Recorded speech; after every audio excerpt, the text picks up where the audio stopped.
Assalamualaikum warahmatullahi wabarakatuh. Perkenalkan saya Multazam dari kelas B Prodi Gizi Angkatan 2023. Pada kesempatan kali ini, kita akan membahas mengenai rute pemberian obat secara intravena, yaitu pemberian obat yang dimasukkan ke dalam pembuluh darah vena menggunakan jarum suntik atau diberikan melalui selang karet intravena.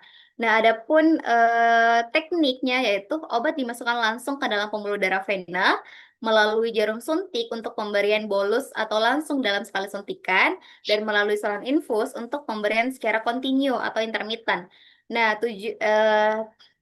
Nah, pemberian obat intravena itu memiliki kondisi khusus, yaitu harus dilakukan di lingkungan steril, yaitu rumah sakit dan klinik, dan harus dilakukan oleh tenaga medis terlatih seperti dokter dan perawat, serta harus mengikuti SOP atau standar operasional prosedur untuk mencegah kesalahan pemberian.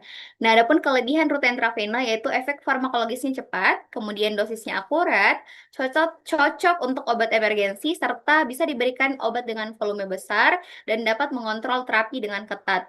Nah, adapun kekurangan rute intravena yaitu yang pertama ada resiko komplikasi teknis, yaitu bisa terjadi inkompatibilitas obat, serta dapat terjadi emboli udara atau udara masuk ke pembuluh darah dan ini bisa berakibat fatal. Kemudian dapat terjadi flebitis atau peradangan pembuluh darah. Kemudian ada infiltrasi dan ekstravasasi. Serta resiko klinisnya yaitu bisa muncul reaksi alergi mendadak seperti efek samping obat, serta efek samping obatnya itu muncul lebih cepat, dan juga ada resiko sistemik yaitu medication error, yaitu salah pemberian obat, salah dosis, dan kesalahan lainnya. Dan ini terbatas karena hanya boleh diberikan oleh tenaga medis terlatih, yaitu dokter dan perawat.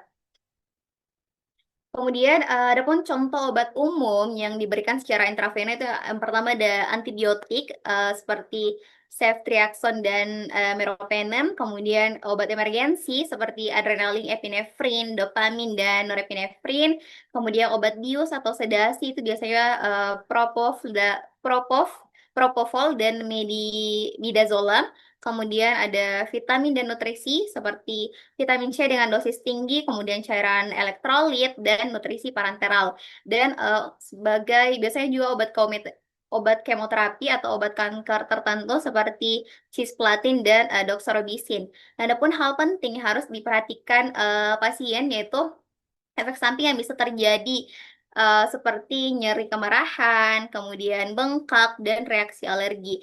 Nah, kesalahan umum yang perlu diwaspadai pasien yaitu salah obat atau salah dosis, ataupun infosnya macet atau bocor, infeksi di area suntikan, dan gerakan berlebihan oleh pasien yang menyebabkan darahnya itu keluar melalui selang infus. Nah, apabila pasien mendapati kondisi-kondisi seperti terjadi nyeri, kemarahan, bengkak, dan reaksi alergi itu harus segera dilaporkan pada pihak medis, yaitu perawat dan dokter di rumah sakit tersebut. Sekian dari saya, kurang lebihnya mohon dimaafkan. Assalamualaikum warahmatullahi wabarakatuh.